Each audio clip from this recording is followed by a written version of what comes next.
اعوذ باللہ من الشیطان الرجیم بسم اللہ الرحمن الرحیم لیس البر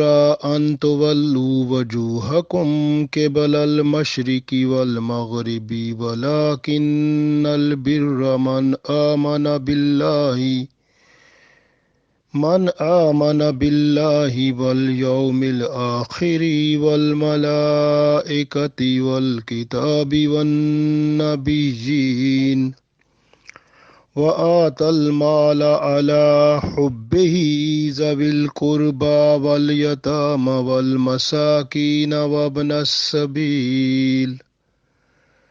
وابن السبيل والسائلين وفي الرقاب وأقام الصلاة وآتى الزكاة والموفون بعهدهم إذا عاهدوا والصابرين في البأساء والضراء وحين البأس أولئك الذين صدقوا وأولئك هم المتقون۔ عزیز دوستو، السلام علیکم ورحمۃ اللہ وبرکاتہ۔ سورۃ البقرہ آیت نمبر 177، آج اس کا چوتھا حصہ ہم بیان کریں گے انشاءاللہ۔ تو یہ سورت کی یہ جو آیت ہے انشاءاللہ اس کی پھر تکمیل ہو جائے گی وضاحت کی انشاءاللہ۔ تو ارشاد باری تعالیٰ ہے، لیس البر ان تولوا وجوہکم، لیس البر یہ نیکی نہیں ہے، ان تولوا وجوہکم کہ تم پھیر لو اپنے چہرے کو، قبل المشرق مشرق کی طرف، والمغرب اور یا مغرب کی طرف، یہ نیکی نہیں ہے، بلکہ ولاکن البر بلکہ نیکی تو یہ ہے کہ من آمن باللہ کہ کوئی شخص ایمان لے آئے اللہ پر، والیوم الآخر اور آخرت کے دن پر، والملائکۃ اور فرشتوں پر، والکتاب اور کتاب پر، والنبیین اور پیغمبروں پر، یعنی پہلا ایمان لے آئے، اس کے بعد وآت المال علی حبہ اور مال دے جس سے وہ محبت کرتا ہے، ذوی القربہ رشتہ داروں کو دے، والیتامى یتیموں کو دے، والمساکین اور مسکینوں کو دے، وابن السبیل اور مسافروں کو دے، والسائلین اور جو سوال کرتے ہیں ان کو دے، وفی الرقاب اور گردنوں کے چھڑانے میں، یعنی کہ غلاموں کو آزاد کرانے میں، آج کل قیدیوں کو جیلوں سے آزاد کرانے میں جن پر غلط مقدمے ہیں تو اس میں، وَأَقَامَ الصَّلَاةَ اور نماز قائم کرے، وَآتَ الزَّكَاةَ اور زکوٰۃ دیتا رہے، وَالْمُوفُونَ بِعَهْدِهِمْ إِذَا عَاهَدُوا۔ ہم نے پہلے جو ہے یہاں وَآتَ الزَّكَاةَ تک تیسرا حصہ پورا کر لیا، اب آخری حصہ اخلاقیات کا ہے جو کہ وَالْمُوفُونَ بِعَهْدِهِمْ سے شروع ہوگا، اور یہ اس میں دو باتیں جو اہم ہیں وہ آئیں گی اخلاق کی، ایک وعدے کا پورا کرنا اور ایک صبر کرنا۔ تو اسی کے اوپر ہم دیکھتے ہیں، ارشاد باری تعالیٰ ہے، والموفون بعہدہم اور وعدہ پورا کرنے والے، بعہدہم جب وہ وعدہ کرتے ہیں، اذا عہدوا یعنی جب وہ وعدہ کرتے ہیں تو اس کو وہ پورا کرتے ہیں۔ تو یہ وعدے کو پورا کرنا، جب وعدہ کرے تو پھر اس کو بندہ پورا کرے، تو یہ بات اس میں آ گئی۔ اس کے بعد آخری اس میں جو اخلاق کی بات ہے، والصابرین اور صبر کرنے والے، فی الباساء باسا یعنی فقر میں، بھوک میں، تنگی میں، والضراء اور بیماری میں، والحین الباس اور لڑائی میں، سختی میں صبر کرنے والے۔ تو صبر کرنا جو ہے 3 جگہ پر فرما دیا۔ تو اگر بندہ یہ سارے کام کر لیتا ہے تو پھر وہ کیا ہے، اولئک الذین صدقوا، تو یہ لوگ سچے ہیں، واولئک هم المتقون اور یہی لوگ پرہیزگار ہیں۔ تو آج ہم پڑھیں گے والموفون بعہدہم اذا عہدوا، والموفونا اور وعدہ پورا کرنے والے بے عہدہم جب وہ وعدہ کریں، اذا عہدو تو پھر اس کو پورا کریں، یعنی وعدہ کریں تو پھر اس کو، جب وعدہ کریں تو اس کو پورا کریں۔ تو وعدے کو پورا کرنا یہ بہت اہم ہے۔ سب سے پہلا وعدہ جو بندہ مسلمان ہونے کے ساتھ کرتا ہے، کیونکہ پہلا پہلا وعدہ جو اللہ سے ہم نے کیا، اس وقت تو ہم جسم میں تو نہیں تھے نا، اس وقت روحوں کی شکل میں تھے۔ جب روحوں کو اللہ تعالیٰ نے ارشاد فرمایا آلستو بے ربکم، کیا میں تمہارا رب نہیں ہوں، تو سب نے یہ اکٹھے ہو کے جواب دیا کالو بلا، ہاں ہاں تو ہی ہمارا رب ہے۔ سب نے اللہ کا اقرار کیا کہ تو ہمارا رب ہے، تو وحدہ لا شریک ہے، تو نے ہمیں پیدا کیا، تو ہی سب کچھ ہماری جو ضروریات ہے اس کو پوری کرنے والا ہے، تو سب کچھ ہمارے لیے ہے، ہر چیز پر تیری قدرت ہے۔ ہم نے اس وقت یہ وعدہ کیا جب روحوں کی شکل میں تھے سب انسانوں نے، لیکن جب جسم چڑھ گیا روحوں پر، دنیا میں آ گئے، تو پھر کوئی قائم رہا، کوئی بدل گیا، کیونکہ جسم کا اثر جو ہے وہ روح پر غالب ہو گیا۔ کیونکہ دو باتیں ہوتی ہیں، بندہ روح اور جسم کا مرکب ہے، یا تو روح کا غلبہ ہو جاتا ہے، روحانی غلبہ، تو بندہ اللہ کی طرف رجحان کرتا ہے، اس کے سارے معاملے بہتر ہو جاتے ہیں۔ اگر اس کے اوپر جسمانی غلبہ ہو جائے تو پھر اس کا تعلق زمین کی طرف نیچے ہوتا ہے، تو گویا پھر اللہ سے جدائی ہو جاتی ہے۔ تو اس لیے غلبہ دیکھا جاتا ہے، جسمانی غلبہ ہو گیا تو سمجھو پھر نفسانی غلبہ، جسم سے مراد نفس سمجھے، نفسانی غلبہ ہو گیا تو سارا کام خراب ہو گیا، اور اگر روحانی غلبہ ہو گیا تو بہتری ہو گئی، اگر بیلنس ہو گیا، متوازن رہا تو بہتر ہے۔ تو اصل بات جو ہے وہ یہی ہے کہ اس وقت وعدہ کیا سب نے، لیکن آلستو بربکم قالوا بلا کہہ کے، تو بعد میں جب جسم کا خول چڑھا، دنیا میں آئے، پیدا ہوئے، تو ایک قبر سے بندہ دنیا میں آتا ہے نہ دوسری قبر میں جاتا ہے۔ ماں کا پیٹ بھی قبر ہی ہوتا ہے۔ اگر آپ دیکھیں بچہ جو ماں کے پیٹ میں ہوتا ہے، اس کو جو ایک ہول بنا ہوتا ہے سمجھو، اس کو آپ کمپیئر کریں، اس کا موازنہ کریں قبر کے ساتھ، تو آپ کو ایک جیسی چیز نظر آتی ہے۔ تو وہ قبر سے بندہ جیسے یہ ماں کے پیٹ سے نکلتا ہے، گویا ایک قبر سے نکلا دوسری قبر میں چلا گیا، تو یہی صورت حال ہے۔ تو یہ ایک قبر سے نکلتا ہے دوسری میں چلا جاتا ہے۔ یہ دنیا جو ہے یہ درمیانی چیز ہے جس میں بندہ آتا ہے، اور جسم کا خول روح کے اوپر چڑھا ہوتا ہے، اور بندہ اس دنیا میں وقت گزارتا ہے جس کا مکمل جو رجحان ہے وہ جسمانی ضروریات تک محدود رہتا ہے، اور روحانی طور پر اس کا تعلق ختم ہوتا ہے، تو وہ پھر ادھر دنیا کا ہی رہ جاتا ہے، اس کا اللہ سے تعلق ہی نہیں رہتا۔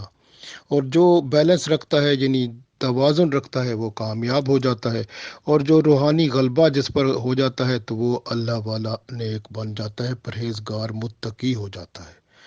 اب یہ اللہ تعالیٰ نے بندے کے پاس یہ طاقت دی ہے، وہ جیسے کہے کرے۔ جب بچہ جب بڑا ہوتا ہے، اس کو اللہ تعالیٰ نے بچے میں شعور پیدا کیا ہے کہ ماحول کو دیکھے، قدرت کو دیکھے، اور اس کے بعد فیصلہ کرے کہ یہ قدرت، سارا ماحول، ہر چیز کس نے بنائی، کون مالک ہے۔ تو سب کچھ دیکھ کے بندہ خود محسوس کرتا ہے واقعی پیدا کرنے والی ذات تو اللہ ہے۔ اور جس کے گھر میں پیدا ہوتا ہے، پہلے ہی بندہ جس گھر میں پیدا ہوتا ہے، وہ والدین جو ہیں وہ عام طور پر یہی ہوتا ہے کہ والدین کا ہی اثر بندہ قبول کرتا ہے۔ بچہ اگر مسلمان کے گھر میں پیدا ہوتا ہے تو وہ اسلام پر ہوتا ہے، مسلمان بن جاتا ہے۔ اور آج کل کچھ مسلمان ایسے بھی ہیں نہ خود کلمہ پڑھتے ہیں، ان کو کلمے کا پتہ ہی نہیں ہے اور مطلب کا بھی پتہ نہیں ہے،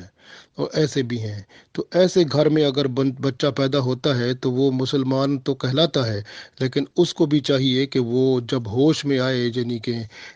جب وہ بالغ ہو جائے تو اس وقت وہ کلمہ پڑھ لے، یعنی شہادت پڑھ لے، کیونکہ اگر اس کے والدین میں یہ بات نہیں ہے لیکن نام مسلمان ہے تو لیکن اس کو کلمہ پڑھنا پڑے گا، چاہے وہ مسلمان کے گھر میں بھی ہے، نام کے مسلمان ہے تو ان کو والدین کو پتہ نہیں ہے، کلمہ پڑھنا ہے، پھر کلمے کا مطلب بھی سمجھنا ہے، جو شہادہ ہے یعنی کہ شہادت، کلمہ شہادت کہتے ہیں، تو اشہد اللہ الہ الا اللہ، اشہد یعنی میں گواہی دیتا ہوں، اللہ الہ الا اللہ کہ اللہ کے سوا کوئی عبادت کے لائق نہیں، وحدہ لا شریک لہ اللہ ایک ہے، اس کا کوئی شریک نہیں ہے، واشہد انا اور میں گواہی دیتا ہوں، محمدن عبدہ و رسولہ کہ محمد صلی اللہ علیہ وسلم اللہ کے بندے اور اس کے رسول ہیں۔ تو یہ بندہ گواہی دیتا ہے، تو یہ گواہی جو ہوتی ہے یہ بھی وعدہ ہوتا ہے کہ میں یہ اللہ کے ساتھ گواہی دینا گویا وعدہ کرنا ہے کہ میں نے گواہی دے دی، اے اللہ تیرے ساتھ تو اکیلا ہے، تیرا کوئی شریک نہیں ہے، عبادت کے لائق صرف تیری ذات ہے، اور میں نے یہ تسلیم کر لیا ہے، میں وعدہ کرتا ہوں کہ میں ساری عمر اس عقیدے کو، اس ایمان کو قائم رکھوں گا اور یا رکھوں گی، اور اسی طرح محمد اور رسول اللہ صلی اللہ علیہ وسلم جو ہیں وہ تیرے بندے ہیں، تیرے غلام ہیں، اور تیرے جو ہیں وہ رسول ہیں، اور میں نے محمد صلی اللہ علیہ وسلم کو آخری رسول بھی مان لیا، تو میں نے وعدہ کر لیا، یا اللہ میں نے یہ تیرے ساتھ اس وعدے کی شہادت دیتا ہوں، گواہی دیتا ہوں کہ میں نے تسلیم کر لیا، اقرار باللسان زبان سے بھی تصدیق، زبان سے میں نے اقرار کر لیا، و تصدیق بالقلب اور دل سے اس کی تصدیق کر لی۔ تو گویا یہ جب بندہ کر دیتا ہے تو یہ وعدہ ہو گیا، اب اللہ کی طرف جو کلمہ پڑھ کے بندہ اسلام میں داخل ہوا ہے، اب اسلام کے اندر جو پھر دو باتیں آئی ہیں، لا الہ الا اللہ محمد رسول اللہ، لا الہ الا اللہ حقوق اللہ آ گئے، اور بندہ وعدہ کرتا ہے کہ جو اللہ کے حقوق ہے میں ان کی ذمہ داری لیتا ہوں، پوری ذمہ داری سے ادا کرتا رہوں گا۔ پھر محمد رسول اللہ میں سارے حقوق العباد ہیں، اور میں وعدہ کرتا ہوں کہ حقوق العباد بھی میں پوری طرح ذمہ داری سے ادا کرتا رہوں گا، یہ بھی بندہ وعدہ کرتا ہے۔ تو کلمہ پڑھ کے بندہ وعدہ کرتا ہے، گویا پھر وہ ہر کام جو ادا کرنا ہوتا ہے وہ امانت بن جاتا ہے، جس طرح حضرت عمر رضی اللہ تعالیٰ عنہ جب نماز کا وقت ہوتا تھا تو ان کا جسم کانپتا تھا اور دانت بجتے تھے، اور پھر کیا ہوتا تھا کہ فرماتے تھے چلیں امانت ادا کرنے کا وقت آ گیا، تو گویا نماز پڑھنے کا وقت آ گیا۔ تو بندے کے اوپر جو کام کرنے ہوتے ہیں اس نے، تو اللہ کی طرف سے جو فرائض ہوتے ہیں یا حقوق العباد میں جو فرائض اس کے اوپر ہوتے ہیں، واجبات ہوتے ہیں، وہ امانت ہوتے ہیں، ان کو ادا کرنا ضروری ہوتا ہے، کیونکہ وعدہ جو کیا ہوا ہے اللہ تعالیٰ سے، تو اس لیے یہ بڑا اہم معاملہ ہے، اس لیے اس کو پورا کرنا یعنی اسلام پر چلنا، قرآن و سنت کے مطابق اپنی زندگی کو بنانا، اپنے قول و فعل کو بنانا، یہ سب سے اہم ہے اور یہ وعدے کو پورا کرنے والی بات ہے۔ حضرت حذیفہ بن یمان رضی اللہ تعالی عنہ، یہ جب جنگ بدر ہوئی تو اس وقت رسول اللہ صلی اللہ علیہ وسلم، کیونکہ صحابہ کرام رضوان اللہ علیہم اجمعین کو جنگ بدر کے لیے تیار کر رہے تھے، تو حضرت حذیفہ بن یمان رضی اللہ تعالیٰ عنہ اس جنگ میں شامل ہونے کے لیے جا رہے تھے، تو راستے میں ان کو کافروں نے گھیر لیا، اور انہوں نے حذیفہ بن یمان رضی اللہ تعالیٰ عنہ سے وعدہ کر لیا کہ آپ ہم سے وعدہ کریں کہ آپ رضی اللہ تعالیٰ عنہ کسی جنگ میں بھی ہمارے خلاف لڑائی نہیں کریں گے، اگر آپ وعدہ کرتے ہیں تو ہم آپ کو چھوڑ دیتے ہیں۔ تو انہوں نے ان سے وعدہ کر لیا تو کہ جنگ میں حصہ نہیں لیں گے۔ اب کیا ہوا، یہ جو ہے رسول اللہ صلی اللہ علیہ وسلم کے پاس پہنچ گئے، آگے انہوں نے چھوڑ دیا کافروں نے، تو یہ رسول پاک صلی اللہ علیہ وآلہ وسلم کے پاس پہنچ گئے، اور وہاں جا کر انہوں نے مقام بدر پر رسول پاک صلی اللہ علیہ وسلم کو سارا واقعہ سنا دیا۔ تو آپ صلی اللہ علیہ وسلم کو اس وقت ایک ایک بندے کی ضرورت تھی، اور جب انہوں نے سارا واقعہ سنایا تو رسول پاک صلی اللہ علیہ وسلم نے انہیں واپس بھیج دیا اور فرمایا جاؤ تم اپنا وعدہ نبھاؤ، کیونکہ دین ہمارا وعدے نبھانے کا ہے۔ وعدہ جو ہے بندہ کرتا ہے تو اس کو پورا کرتا ہے ہر صورت میں۔ اب دیکھیں کہ رسول اللہ صلی اللہ علیہ وسلم کو ایک ایک بندے کی ضرورت تھی، اور انہوں نے کیونکہ وہ کافروں سے وعدہ کر لیا تھا، اور اللہ کے رسول صلی اللہ علیہ وسلم نے فرمایا اب آپ کو وہ وعدہ نبھانا پڑے گا، لہٰذا رسول پاک صلی اللہ علیہ وسلم نے ان کو واپس روانہ کر دیا۔ دیکھ لیں رسول پاک صلی اللہ علیہ وآلہ وسلم کتنے عظیم ہیں، اور یہ وعدہ جو ہے پورا کرنا، یہ ہر صورت، اور وعدہ نہ پورا کرنا یہ منافق کی نشانی ہے۔ اللہ کے رسول صلی اللہ علیہ وسلم فرماتے ہیں وَإِذَا وَعَدَ أَخْلَفَ، جو منافق ہوتا ہے وہ وعدہ پورا کرنے والا نہیں ہوتا۔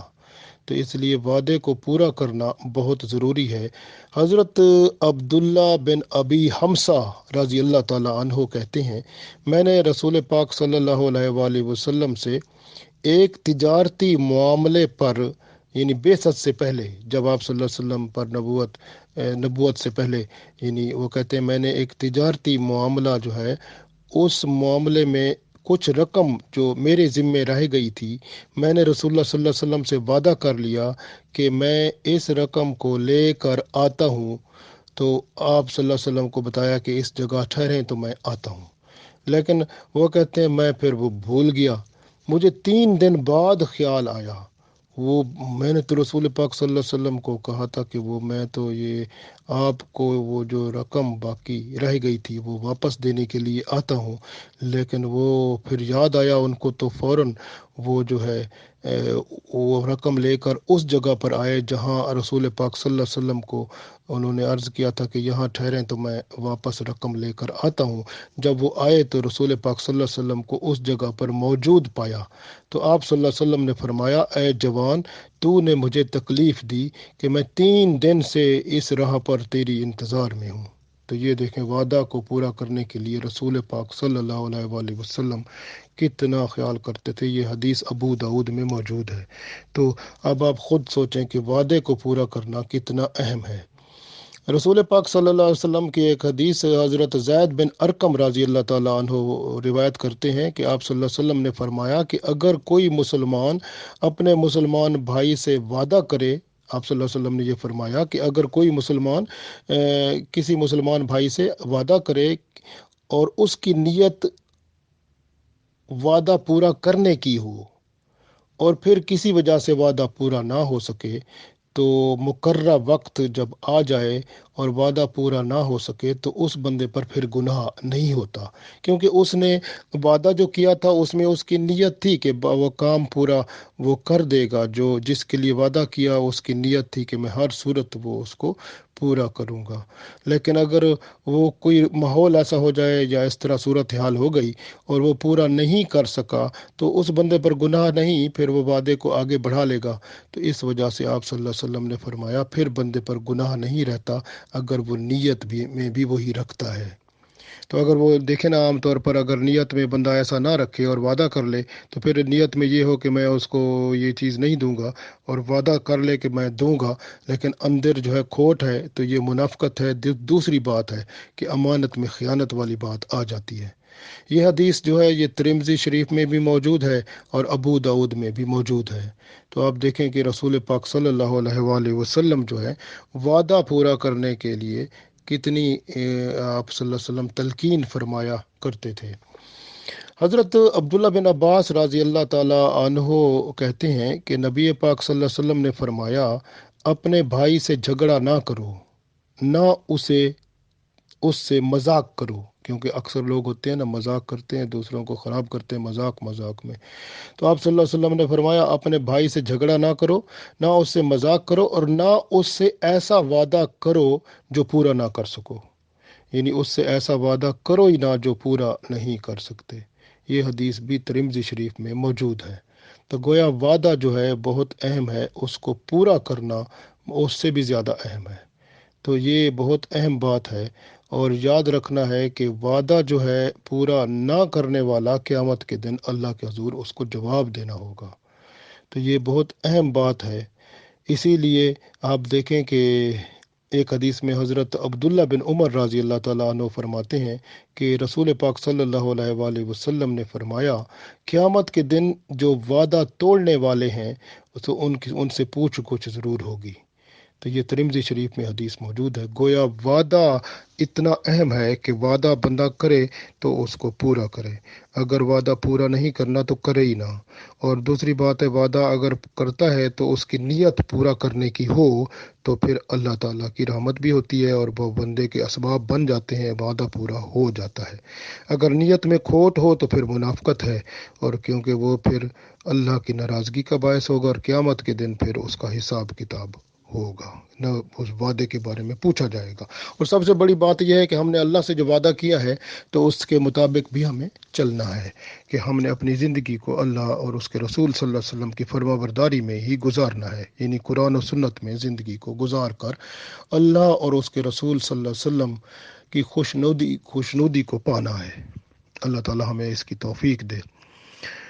تو آیت پڑھتے ہیں۔ اللہ تعالیٰ ارشاد فرماتا ہے، لیس البر ان تولوا وجوہکم قبل المشرق والمغرب ولکن البر من آمن باللہ والیوم الآخر والملائکۃ والکتاب والنبیین وآتى المال على حبہ ذوی القربى والیتامى والمساکین وابن السبیل والسائلین وفی الرقاب وأقام الصلاة وآتى الزکاة والموفون بعہدہم اذا عاہدوا۔ تو یہ وعدہ پورا کرنے والا ہو گیا سلسلہ۔ اس کے بعد اب ہم ذرا دیکھتے ہیں اگلی اخلاق کی بات کو، والصابرین، اور صبر کرنے والے، بالباسائے، جو فقر میں تنگ دستی میں صبر کرتے ہیں، والضراء، اور جو بیماری میں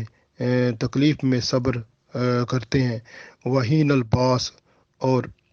لڑائی کے وقت یا شدت غم کے وقت وہ صبر کرتے ہیں۔ تو ایسے لوگ جو ہیں وہ ان کی بات ہو رہی ہے کہ یہ صبر کرنا بہت ہی اہم ہے، بہت ہی اللہ کو پیارا ہے، کیونکہ قرآن پاک میں اللہ تعالیٰ فرماتا ہے ان اللہ مع الصابرین، بے شک اللہ تعالیٰ صبر کرنے والوں کے ساتھ ہے۔ تو صبر کرنا یہ ایسا ہے جس کو اللہ تعالیٰ بڑا خوب اس کو پسند فرماتا ہے۔ تو یہ اللہ تعالیٰ کی رحمت بندے پر ہوتی ہے، یعنی بندے کو محرومی ہو، فقر و فاقہ ہو، بیماری ہو، رنج ہو، مصیبت آئے، ہر وقت بندے کو صبر کرنا چاہیے اور شکایت نہیں کرنی چاہیے۔ فقر ہو، بھوک آ جائے، افلاس آ جائے، تنگی آ جائے، صبر کرے، شکایت نہ کرے۔ اسی طرح جھگڑا ہو جائے، خاموش رہے، گالی نہ دے، تو گالی نہ دینا بھی صبر ہے۔ فقر و فاقہ ہو جائے، شکایت نہ کرے، صبر کرے۔ بدن بیماری میں پھنس جائے، کسی بیماری میں ہو، تکلیف میں ہو، تو بندہ صبر کرے، تحمل کرے، برداشت کرے، شکایت نہ کرے۔ یہ بہت اہم بات ہے۔ اسی طرح لڑائی ہے، جہاد میں گیا ہے، ڈٹ کر مقابلہ کرے، اگر زخم آئے ہیں، تکلیف ہوئی ہے، برداشت کرے، صبر کرے، استقامت کا پہاڑ بن جائے، تو اللہ تعالیٰ کی رحمت بندے پر وہ جو ہے نا وہ آنا شروع ہو جاتی ہے، اور اللہ تعالیٰ بندے کو بچا لیتا ہے مصیبتوں سے، تکلیفوں سے۔ اور صبر کا بدلہ جو ہے وہ اللہ تعالیٰ کے ہاں اتنا بلند ہے کہ جب بندہ اس کو دیکھے گا قیامت کے دن تو بندہ کہے گا کاش میں صبر ہی کرتا رہتا۔ تو یہ بہت اہم بات ہے جس کو سمجھنے سے جو ہے نا لوگ قاصر ہیں، کیونکہ صبر کو جب بندہ سمجھ لے تو پھر سب کچھ ٹھیک ہو جائے۔ تو جلد باز بہت لوگ بنتے ہیں، اور جلد بازی میں پھر لڑائی پیدا ہو جاتی ہے، اور لڑائی جو ہے شر فساد فتنہ لاتی ہے، اور شر فساد فتنہ جو ہے وہ اتنا بڑھتا ہے، قتل و غارت تک بات جا پہنچتی ہے۔ یہ صبر اگر بندہ کر لے تو معاملہ خلاص ہو جاتا ہے، معاملہ بندہ بچ جاتا ہے، بندے کو پرابلم یا تکلیف پھر نہیں ہوتی۔ تو صبر بہت اہم ہے، اور ایک قسم کا وہ ہے، اور بعض لوگ جو صبر کو بار بار کرتے ہیں اس کو پھر استقامت ان کو مل جاتی ہے۔ استقامت کا مطلب ہے مستقل مزاج ہو جاتے ہیں، صبر کو قائم کرنے والے ہو جاتے ہیں۔ تو صبر بہت اچھی چیز ہے۔ اللہ کے رسول صلی اللہ علیہ وسلم فرماتے ہیں، حضرت صہیب بن سنان رضی اللہ تعالیٰ عنہ سے روایت ہے کہ نبی پاک صلی اللہ علیہ وسلم نے فرمایا کہ مومن کس قدر اچھا ہے کہ اس کا ہر جملہ ہی خیر و برکت کا باعث ہوتا ہے، کہ یہ ایسا انسان ہوتا ہے کہ اس کی ہر بات جو ہے ایسی ہوتی ہے جو ایمان والوں کو پسند ہوتی ہے یا ایمان والوں جیسی ہوتی ہے۔ اگر اسے خوشی پہنچتی ہے تو شکر کرتا ہے، اور اگر اسے دکھ پہنچتا ہے یا تکلیف والی بات پہنچتی ہے تو صبر کرتا ہے، تو مومن دونوں طرح سے اچھا ہے۔ یہ دونوں باتیں اس کے حق میں بہتر ہیں۔ یعنی اگر بندہ خوشی پہنچے تو پھر شکر کرتا ہے، اور اگر دکھ تکلیف پہنچے تو پھر کیا کرتا ہے؟ صبر کرتا ہے۔ تو دونوں باتیں اس کے حق میں بہتر ہیں۔ تو مومن وہ ہے جو دونوں طرح سے وہ اللہ کے ہاں اجر پاتا ہے۔ خوشی ہو تو شکر کرے گا تو اجر پائے گا، دکھ تکلیف آئے تو صبر کرے گا تو اجر پائے گا۔ تو دونوں طرف سے اجر ہی اجر ہے۔ تو مومن کے لیے تو اللہ کی رحمتیں کھلی ہوئی ہیں۔ یہ حدیث مسلم شریف میں موجود ہے، اور آپ دیکھیں کہ اللہ کے رسول صلی اللہ علیہ وسلم کتنے مہربان ہیں۔ حضرت انس رضی اللہ تعالیٰ عنہ سے بھی روایت ہے کہ رسول پاک صلی اللہ علیہ وسلم نے فرمایا، اللہ تعالیٰ ارشاد فرماتا ہے، جب میں کسی بندے کو اس کی دو محبوب چیزوں سے مبتلا کر دوں تو پھر وہ صبر کر لے تو اس کے عوض میں اس کو جنت عطا کروں گا۔ اب دو جو اہم چیزیں ہیں یا محبوب چیزیں ہیں جس میں اللہ مبتلا کر دے، اس کے بارے میں حدیث شریف میں آیا ہے، وہ دو بندے کی آنکھیں ہیں۔ اگر بندے کی آنکھیں اللہ تعالیٰ کسی کو نابینا کر دے تو وہ بندہ صبر کرے تو اس کے بدلے میں اللہ تعالیٰ اس کو جنت میں جگہ عطا فرمائے گا۔ اس حدیث کے مطابق یہ بخاری شریف میں موجود ہے، جس طرح کہ اللہ تعالیٰ نے اس آیت میں ارشاد فرمایا کہ وَالصَّابِرِينَ فِي الْبَأْسَاءِ وَالضَّرَّاءِ، تو وَالضَّرَّاءِ یعنی کہ جو بیماری میں تکلیف میں صبر کرتے ہیں تو اللہ تعالیٰ ان پر کرم فرماتا ہے۔ جیسے اگر اس کی آنکھیں ہی چلی جائیں تو اللہ تعالیٰ اس کے بدلے میں بندے کو جنت عطا فرماتا ہے۔ بخاری شریف میں یہ حدیث موجود ہے۔ سبحان اللہ۔ حضرت عطا بن ابی رباح رضی اللہ تعالیٰ عنہ سے روایت ہے، فرماتے ہیں کہ مجھے حضرت عبداللہ بن عباس رضی اللہ تعالیٰ عنہ نے فرمایا، کیا میں تمہیں جنتی عورت نہ دکھاؤں؟ میں نے کہا کیوں نہیں، ضرور دکھائیں۔ پھر انہوں نے فرمایا، یہ دیکھو، یہ سیاہ فام عورت جو ہے، یہ وہ ہے جو رسول پاک صلی اللہ علیہ وسلم کی خدمت میں حاضر ہوئی اور عرض کرنے لگی کہ مجھے مرگی کا دورہ پڑتا ہے، جس کی وجہ سے میں بے پردہ ہو جاتی ہوں، اللہ تعالیٰ سے میرے لیے دعا کریں۔ رسول پاک صلی اللہ علیہ وسلم نے فرمایا، اگر صبر کر سکو تو تمہارے لیے جنت ہے، اور اگر چاہو تو میں تمہاری صحت کے لیے اللہ تعالیٰ سے دعا کروں۔ اس نے کہا، میں صبر کرتی ہوں۔ پھر اس نے سوچا، تھوڑی دیر کے بعد عرض کیا، یا رسول اللہ صلی اللہ علیہ وسلم، میری بے پردگی اگر ہو جاتی ہے تو اس کے لیے دعا کر دیں کہ اگر وہ تکلیف مجھے ہو تو میں بے پردہ نہ ہو جایا کروں۔ تو اللہ کے رسول صلی اللہ علیہ وسلم نے پھر اس کے لیے دعا فرما دی کہ وہ اگر اس کو تکلیف ہو تو بے پردہ نہ ہو۔ تو اللہ کے رسول صلی اللہ علیہ وسلم نے دعا فرما دی۔ یہ حدیث مسلم شریف میں موجود ہے۔ تو اس لیے کہ جیسے اللہ نے فرمایا وَالصَّابِرِينَ فِي الْبَأْسَاءِ وَالضَّرَّاءِ، تو ایسے لوگ بیماری کے وقت جو ہے وہ تکلیف اگر ہوتی، جیسے اگر مرگی کا دورہ بھی ہو تو اس کے دوران بھی وہ عورت، جیسے اگر اب تکلیف میں اللہ تعالیٰ کے رسول صلی اللہ علیہ وسلم نے فرمایا یہ تکلیف ایسی ہے تجھے جنت میں لے جائے گی۔ سبحان اللہ۔ یہ ہیں باتیں، مسلم شریف میں یہ حدیث موجود ہے۔ حضرت عائشہ رضی اللہ تعالیٰ عنہ سے روایت ہے، انہوں نے رسول اللہ صلی اللہ علیہ وآلہ وسلم سے طاعون کے بارے میں پوچھا۔ طاعون بیماری ہے نا، چوہوں سے ہوتی ہے جو۔ آپ صلی اللہ علیہ وسلم نے فرمایا، یہ ایک عذاب تھا، اللہ تعالیٰ جس پر چاہتا بھیجتا، اب اللہ تعالیٰ نے اسے ایمانداروں کے لیے رحمت بنا دیا ہے۔ اب جو شخص طاعون میں مبتلا ہو اور صبر کرے اور طلب ثواب کی نیت سے اپنے شہر میں ہی ٹھہرا رہے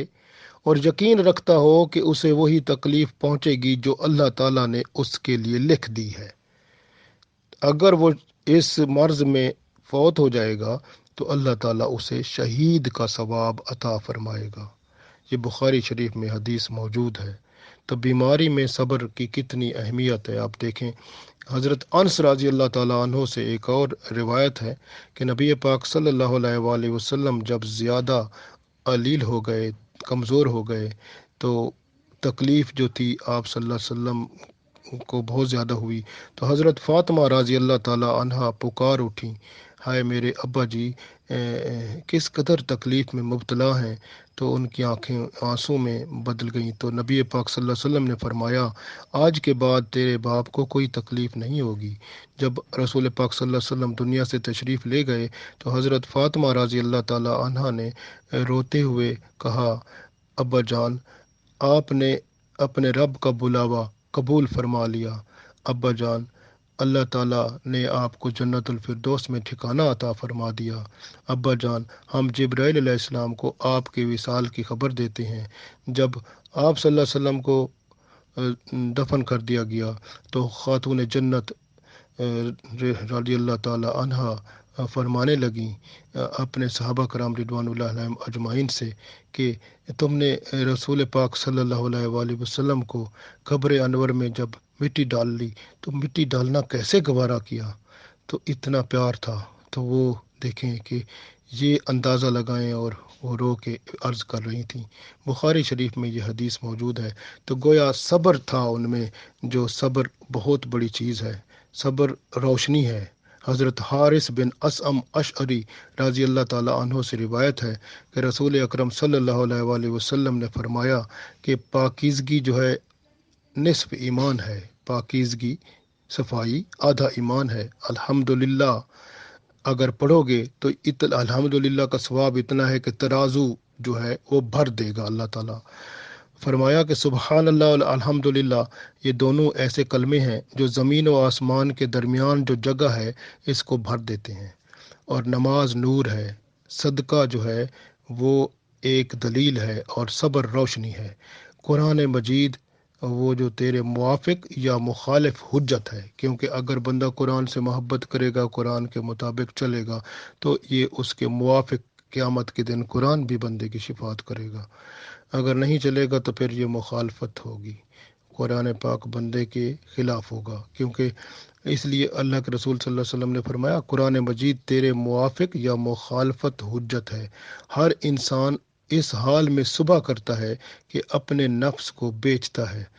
یا تو نیک اعمال کے ذریعے سے اسے آزاد کرتا ہے یا برے اعمال کے سبب اسے تباہ کرنے والا ہے۔ مسلم شریف میں یہ حدیث موجود ہے۔ تو گویا یہ جو ہے بندہ جو ہے اسی کے اوپر سارا یہ ذمہ داری ہے اگر گناہوں سے بچے گا، کیونکہ گناہوں سے بچنا بھی صبر ہے۔ تو کیونکہ گناہ پر صبر کرے کہ اگر دل کرتا ہے کوئی غلطی گناہ کرنے کو تو صبر کر لے، نہ کرے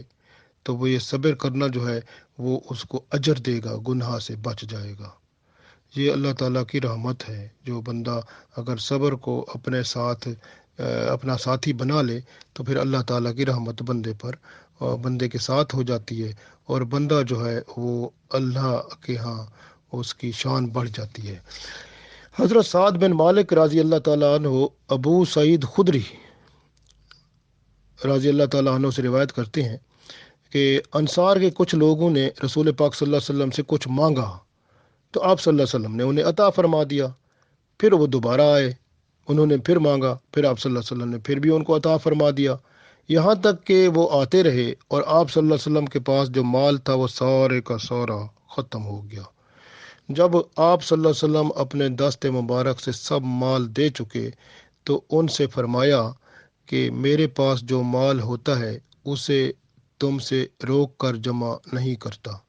جو دست سوال دراز کرنے سے بچتا رہے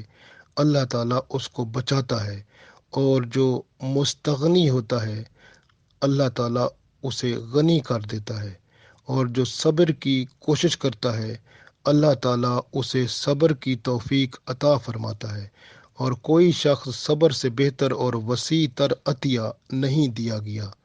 گویا اب آخر میں یہی بات آئی کہ صبر سے بڑھ کر کوئی عطیہ نہیں ہے۔ بخاری شریف میں یہ حدیث موجود ہے۔ تو گویا صبر بہت بڑی چیز ہے، اللہ تعالیٰ کی رحمت ہے بندے پر۔ صبر اتنی بڑی اللہ کی رحمت ہے کہ جس کا بندہ کیا بیان کرے۔ صبر اللہ تعالیٰ کی طرف سے ایک بہت بڑا تحفہ بھی ہے، ایک بہت بڑا اجر بھی ہے، اور قرآن مجید میں بار بار صبر کرنے والوں کے تو اللہ تعالیٰ نے وعدے فرمائے ہیں، جیسے کہ سورہ بقرہ میں اللہ تعالیٰ نے ارشاد فرمایا اولئک علیہم صلوات من ربہم ورحمہ، صبر کرنے والوں پر تو درود و سلام اللہ کی طرف سے بھیجا جاتا ہے۔ تو یہ اتنی بڑی شان ہے صبر کرنے والوں کی۔ تو یہ جو ہے اللہ تعالیٰ بہت مہربان ہے، اور اللہ تعالیٰ صبر کرنے والوں کو بہت پسند فرماتا ہے۔ تو صبر کرنا اتنا عظیم یعنی اللہ کی طرف سے یہ احسان ہے۔ ایک اور آیت میں قرآن پاک میں ارشاد ہے ما عندکم ینفذو وما عند اللہ باقم ولیجزین الذین صبروا اجرہم، جو تمہارے پاس ہے وہ ختم ہو جائے گا، اور جو اللہ تعالیٰ کے پاس ہے وہ ختم نہیں ہوگا۔ پھر اللہ نے فرمایا والا یجزین الذین صبروا، اور جن لوگوں نے صبر کیا تو اجرہم، اللہ تعالیٰ انہیں ضرور اجر عطا فرمائے گا۔ تو صبر کرنے والوں کو اجر ہر صورت میں ملے گا۔ حضرت جابر رضی اللہ تعالیٰ عنہ سے روایت ہے کہ رسول پاک صلی اللہ علیہ وسلم سے ایمان کے بارے میں پوچھا گیا کہ وہ کیا ہے۔ آپ صلی اللہ علیہ وسلم نے فرمایا صبر اور سخاوت، یعنی صبر اور سخاوت ایمان ہے۔ تو گویا صبر اور سخاوت بہت بڑی چیز ہے۔ اور مزید اسی حدیث میں آپ صلی اللہ علیہ وسلم نے فرمایا کہ صبر جنت کے خزانوں میں سے ایک خزانہ ہے۔ تو گویا صبر اتنی بڑی اللہ تعالیٰ کی رحمت ہے کہ ایک خزانہ ہے جو جنت کے خزانوں میں سے خزانہ ہے۔ صبر بہت بڑا ایک تحفہ ہے، اور قرآن پاک میں اللہ تعالیٰ ارشاد فرماتا ہے وَاصْبِرْ مَا صَبْرُكَ إِلَّا بِاللَّهِ، اور آپ صبر کریں اور نہیں آپ کا صبر مگر اللہ تعالیٰ کی توفیق سے۔ تو اس کا مطلب ہے صبر بھی اللہ کی توفیق سے عطا ہوتا ہے۔ جب بندہ اللہ سے توفیق مانگتا ہے صبر کی تو اللہ اس کو عطا کرتا جاتا ہے۔ تو حضرت عائشہ رضی اللہ تعالیٰ عنہ یہ بھی فرماتی ہیں کہ نبی پاک صلی اللہ علیہ وسلم نے فرمایا صبر پہلے صدمے کے وقت ہوتا ہے، یعنی اگر فرض کریں کسی بندے کو تکلیف پہنچی اور وہ یا بیمار ہوا، جب وہ بیمار تھا اس وقت اس نے صبر کیا، کسی کو شکایت نہ کی اور صبر برداشت کیا، اللہ تعالیٰ کی طرف سے سمجھا اور سمجھا اللہ گناہ معاف کر دے گا، اور صبر کر کے اس نے وقت گزار دیا، تو وہ اس وقت وہ جو ہے اس کا صبر ہے۔ اگر بندہ جب وہ بیمار تھا اس کے بعد جب ٹھیک ہو جائے اور کہے جی میں صبر کرتا ہوں، تو پھر تو نہیں ہوتا۔ صبر اس وقت ہوتا ہے جب وہ اس کے اوپر مصیبت آتی ہے۔ مصیبت جب آئے، مصیبت کے وقت بندہ صبر کرے تب وہ اس کو صبر مانا جاتا ہے۔ اگر وہ مصیبت گزر جائے اس کے بعد کہے بندہ میں نے صبر کیا، وہ صبر نہیں ہوتا، بلکہ صبر ہوتا ہی مصیبت کے وقت ہے، اور وہ اس وقت صبر کرے اور پھر شکایت نہ کرے تو پھر اس کو صبر کہا جاتا ہے۔ اور اس کا ریوارڈ اس کا اللہ کی طرف سے اللہ تعالیٰ نے فرمایا ان اللہ مع الصابرین، جو میں ہوں جو صبر کرنے والوں کے ساتھ ہوں۔ قرآن پاک صبر و کرنے والوں کی اتنی زیادہ اہمیت بیان فرماتا ہے کہ آپ دیکھتے جائیں گے، ابھی ہم قرآن پڑھ رہے ہیں تو آپ کو معلوم ہوتا جائے گا صبر کرنے کی کتنی یعنی کہ اللہ تعالیٰ کی طرف سے فضیلت ہے بہت۔ تو صبر بہت بڑی چیز ہے اللہ تعالیٰ کی طرف سے، یہ ایک بہت بڑا تحفہ ہے اور ایک ایسا یعنی کہ خزانہ ہے جس سے بندے کی زندگی میں انقلاب پیدا ہو جاتا ہے۔ تو جو صبر کرتے ہیں وہی بہت کچھ پا لیتے ہیں۔ جو جلد باز ہوتے ہیں، کہتے ہیں نا جلد بازی شیطان سے ہے، اور صبر جو ہے وہ پیغمبروں کی سنت ہے۔ تو اس لیے صبر کرنا بہت بڑی عظمت ہے۔ اور اسی طرح اگر جہاد میں بھی بندہ ہے تو اگر بندے کو تکلیف ہوتی ہے، اگر کچھ زخمی ہوتا ہے کچھ تو صبر کرتا ہے تو اللہ تعالیٰ اس کے لیے جنت میں خاص محلات اور اس کے لیے بہت کچھ عطا کر دیتا ہے۔ تو اس لیے صبر بہت اہم چیز ہے۔ اس لیے یہاں پر بتایا گیا کہ صبر جو ہوتے ہیں صبر بھی نیکی کا حصہ ہے۔ تو اس لیے یہ آیت جو تھی اس کو آیت البر کہتے ہیں، تو اس میں صبر کی بات بھی آ گئی کہ صبر بھی نیکی کا حصہ ہے۔ تو اللہ تعالیٰ نے ارشاد فرما دیا، جیسے یہود کہتے تھے نا کہ ہم قبلہ کی طرف نماز پڑھتے ہیں پھر ہم کیسے عذاب کے مستحق ہو سکتے ہیں، تو انہیں فرما دیا گیا کہ پہلے تم کیا کرو، عقیدہ اپنا ٹھیک کرو۔ جیسے اللہ تعالیٰ نے ارشاد فرمایا نا کہ لیس البر ان تولوا وجوہکم قبل المشرق والمغرب، تو وہ یہودی پہلے کہتے تھے کیونکہ ہم جو ہے یہ جو ہم مشرق اور مغرب یہ جو بیت المقدس کی طرف مسجد الاقصی کی طرف نماز پڑھتے ہیں، یہ بہت بڑی نیکی ہے، کیونکہ مسلمان بھی ہمیں فالو کرتے ہیں، وہ اس طرح سے ان کو بڑی نیکی سمجھتے تھے۔ تو اللہ تعالیٰ نے فرمایا یہ نیکی نہیں ہے، لیکن نیکی تو ولاکن البرا، نیکی تو یہ ہے کہ من آمن باللہ، کہ تم آؤ اور ایمان قبول کرو، آمن باللہ، اللہ پر ایمان لے آؤ، والیوم الآخر، اور آخرت پر ایمان لاؤ، والملائکۃ، اور فرشتوں پر ایمان لاؤ، والکتاب، اور کتاب یعنی قرآن پاک تک ہر کتاب پر ایمان لاؤ، والنبیین، اور سارے نبیوں پر ایمان لاؤ، رسول پاک صلی اللہ علیہ وسلم پر بھی۔ تو یہ پہلا ایمان آپ کا ہو جائے گا، تو اس کے بعد کیا کرو، آپ مال جو ہے وہ آت المال علی حبہ، پھر اپنا مال جو ہے جس سے تم محبت کرتے ہو اور جس کی وجہ سے تم نے رسول پاک صلی اللہ علیہ وآلہ وسلم کی صفات چھپا رکھی تھیں، وہ مال جو ہے اب تم اپنے رشتہ داروں کو دو، ذوی القربہ رشتہ داروں کو دو، والیتامہ یتیموں کو دو، والمساکین اور مسکینوں کو دو، وابن السبیل اور مسافروں کو دو، اور وسائلین اور جو سوال کرنے والے ہیں ان کو دو، وافر رکاب اور گردن کے چھڑانے میں یعنی غلامی سے آزاد کرانے میں یا قیدیوں کو آزاد کرانے میں یہ مال خرچ کرو، واقام الصلاۃ اور نماز کو قائم کرو، وآت الزکوٰۃ اور زکوٰۃ بھی دیتے رہو، والموفون بعہدہم اور اذا عہدوا اور جب وعدہ کرو تو اس کو پورا کرتے رہو، والصابرین فی الباساء والضراء وحین الباس، اور صبر کرو، اور صبر کر کے یعنی فقر میں، بیماری میں، لڑائی کے وقت ہر وقت صبر کرتے رہو۔ اگر یہ صفات ساری آ جاتی ہیں تو پھر اولئک الذین صدقوا، پھر تم سچے لوگ ہو، واولئک هم المتقون، پھر تم پرہیزگار ہو۔ تو اللہ تعالیٰ نے ان کو بھی فرما دیا، یہودیوں کو بھی اور مسلمانوں کو بھی یہ حکم ہے کہ جو ہے نا یہ آیت سب کے لیے ہے اور قیامت تک کے لیے سب کے لیے ہے کہ عقائد، پہلی بات کیا ہے کہ اپنے عقائد جو ہے اس کو ٹھیک کر لے، اللہ پر ایمان لے آئے بندہ، فرشتوں پر ایمان لے آئے، کتابوں پر ایمان لے آئے، رسولوں پر ایمان لے آئے، آخرت پر ایمان لے آئے۔ پہلے ایمان جو ہے وہ دل سے لائے اور زبان سے اقرار کرے، دل سے اس کی تصدیق کرے، پھر جو ہے اس کے بعد مال جو ہے وہ رشتہ داروں میں دے، یتیموں کو دے، مسکینوں کو دے، مسافروں کو دے، سوال کرنے والوں کو دے، اور گردنیں چھڑانے میں مال خرچ کرے، اور نماز جو ہے پڑھنے کی کوشش کرے، نماز خشوع و خضوع کے ساتھ، اور نماز کو قائم کریں، اور پھر زکوٰۃ دیں، اور اس کے بعد جو ہے وعدہ کریں تو اس کو پورا کرتے رہیں، اور فقر و فاقہ ہو، بیماری ہو، تکلیف ہو، یا خوف کی حالت ہو یا جنگ ہو، صبر کریں، صبر کو دامن کبھی نہ چھوڑیں۔ اگر یہ ساری صفات ہو جائیں گی تو پھر کیا ہوگا، تو یہ لوگ جو ایسی صفات کے حامل ہوں گے وہی سچے ہوں گے اور وہی متقی ہوں گے، تو گویا نیکی کرنے والے وہی شمار ہوں گے، کیونکہ یہ آیت نیکی والی ہے۔ تو نیکی کی آیت میں سب سے پہلی بات کیا آئی کہ ایمان لانا، کہ اللہ پر بندہ ایمان لے آئے اور آخرت پر ایمان لائے، فرشتوں پر ایمان لائے، کتابوں پر ایمان لائے اور نبیوں پر ایمان لائے۔ پھر اس کے بعد جو مال ہے اس کو خرچ کر دے، یعنی اپنے رشتہ داروں کو دے، یتیموں کو دے، مسکینوں کو دے، اور مسافروں کو دے، اور سوال کرنے والوں کو، اور گردنیں چھڑانے میں، اور اس کے بعد نماز کو قائم کرے اور زکوٰۃ دیتا رہے، اور جو ہے وعدہ کرے تو اس کو پورا کرتا رہے، اور پھر صبر کرے ہر قسم کی فقر میں، بیماری میں، اور لڑائی اور مشکل کے وقت بھی۔ تو اگر یہ ساری صفات بندے میں آ جائیں تو سمجھو وہ نیک بندہ ہے، سچا ہے۔